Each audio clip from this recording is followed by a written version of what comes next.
L'actualité africaine comme vous ne l'avez jamais vue. Des analyses percutantes et des reportages exclusifs. N'oubliez pas de vous abonner pour ne rien manquer. Abonne-toi et active la cloche de notification pour ne rien manquer de l'actualité africaine. Alors que beaucoup de gens en Afrique veulent rester. Il y a beaucoup de gens, des retraités qui reviennent dans le circuit et ils prennent la place des jeunes. Pour moi, il faut les associer à la décision politique, il faut les préparer. Quand on regarde la sociologie africaine, il y a beaucoup de jeunes, donc il faut aussi que dans l'exercice du pouvoir, qu'on voit qu'il y a davantage de jeunes dans l'exercice de la responsabilité, y compris dans le domaine de l'entrepreneuriat. Ou peut-être le multipartisme. Le multipartisme, l'entrepreneuriat aussi. Et aujourd'hui, quand moi j'ai travaillé un peu sur ces questions, les jeunes ne veulent pas simplement du travail, hein. Ils veulent créer même du travail. Mais pour qu'ils créent du travail, il faut qu'ils aient la possibilité de pouvoir emprunter de l'argent à la banque. Aujourd'hui, un jeune ne peut pas aller à une banque demander un crédit en Afrique de l'Ouest parce que les garanties qu'on lui demande, il ne peut pas les fournir. Il faut encourager les jeunes à devenir eux-mêmes des entrepreneurs, à créer des emplois pour eux-mêmes et à créer des emplois pour les autres. Et ça, il faut créer cet écosystème-là, cet environnement favorable à ce que les jeunes s'épanouissent, y compris sur le plan politique et sur le plan économique. Et j'évoquais le multipartisme. Vous dites qu'à l'état actuel, la fin du multipartisme. Oui, ça, vous faites bien de me donner l'opportunité de m'expliquer davantage. Et les gens m'ont beaucoup reproché en disant, mais comment un démocrate peut dire quelque chose? Vous savez, et j'avais quand même argumenté. Le Niger, avant le coup d'État, avait 170 partis politiques.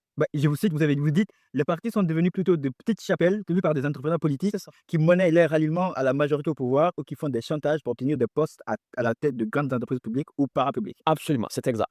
Il y a au Congo RDC 460 partis au moment où j'écrivais ce papier. Il n'y a pas 460 offres politiques.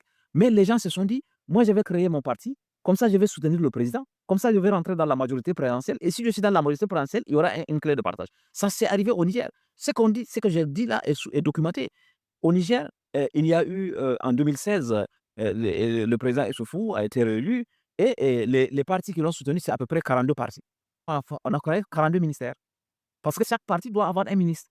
L'école a été divisée en 4 ministères. Le ministère de l'enseignement supérieur, le ministère de l'enseignement secondaire, le ministère de l'enseignement de base, le ministère de l'enseignement professionnel et technique.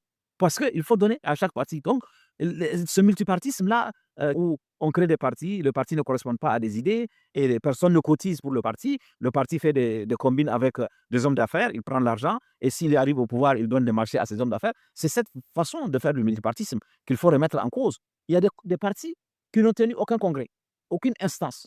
Qui ont vécu pendant longtemps. Mais quand ils sont dans la majorité, le ministère en charge de l'Intérieur, qui doit faire la supervision des partis. Et quand je dis ça, je n'ai pas dit qu'il faut remettre en cause le multipartisme. J'ai dit simplement qu'il faut encadrer la création des partis. Que les vrais partis, quand vous prenez la Guinée, les vrais partis des partis qui fonctionnent, c'est l'IFDG, le RPG, l'IFR, le Sédia Touré, etc. Mais il y a une galaxie de partis qui n'ont pas d'instance, qui n'ont pas de siège, qui n'ont même pas de bureau, etc. Donc, c'est cette forme de multipartisme, entre guillemets, sauvage que je dénonce. Mais il faut encadrer. On a besoin du multipartisme. Le parti unique ne nous a rien apporté.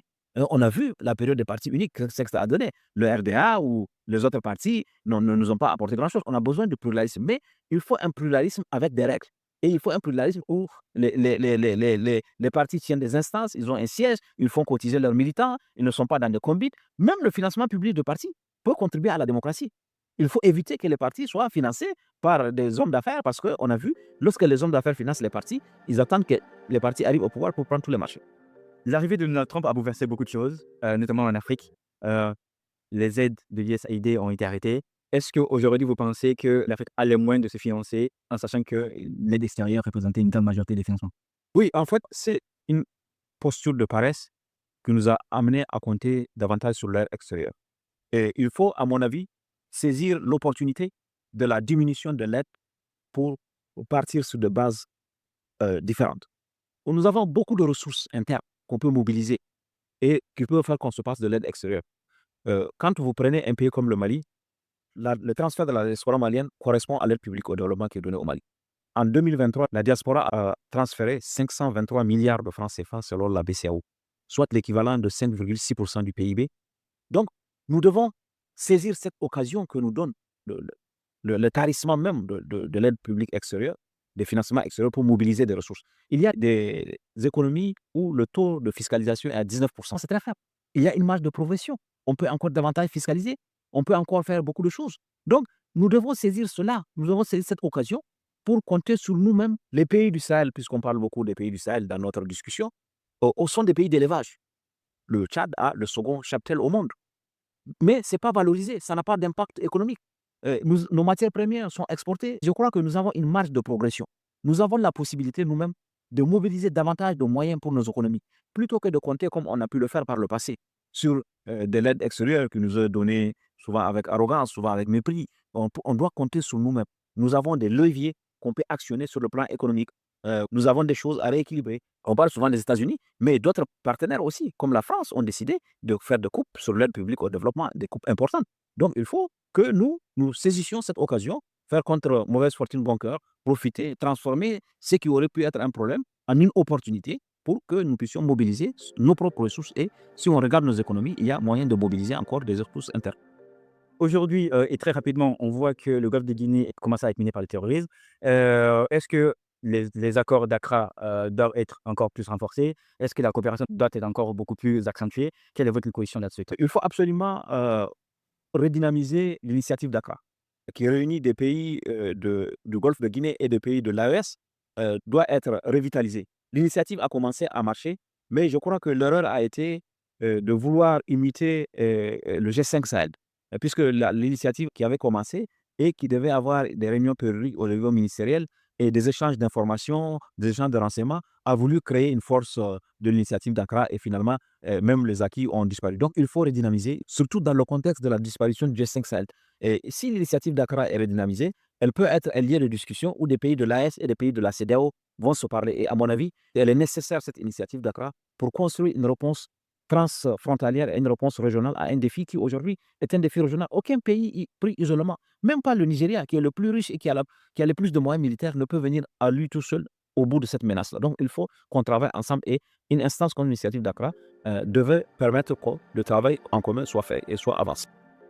J'ai une autre question. Aujourd'hui, partout, les médias sont en train de vivre une période qui est compliquée, c'est le mot que l'on puisse dire. Et en matière de recherche également, est-ce que pour vous, aujourd'hui, les intellectuels, que ce soit africains, mais aussi afro-descendants, doivent plus collaborer ensemble pour faciliter leurs travaux, mais aussi produire une information panafricaine et surtout neutre? Oui, je crois qu'il faut absolument que les gens mutualisent. Il faut qu'on soit présent dans la production de connaissances. Si vous regardez, y compris sur des questions comme le Sahel, sur des questions comme la Corne de l'Afrique, on est quand même dépendant de la production intellectuelle et scientifique extra-africaine. Il faut qu'on mutualise, il faut qu'on se mette ensemble. Les querelles des chapelles, là, ne sont pas pour moi des choses qui sont utiles, qui sont productives pour nos régions et nos pays. C'est en se mettant ensemble, d'autant qu'on n'a pas les mêmes moyens que les autres. Donc, il faut une mutualisation. Et la mutualisation passe aussi par le soutien que peuvent apporter des intellectuels africains qui sont installés dans des grandes institutions, qui peuvent aider ceux qui sont encore sur le continent.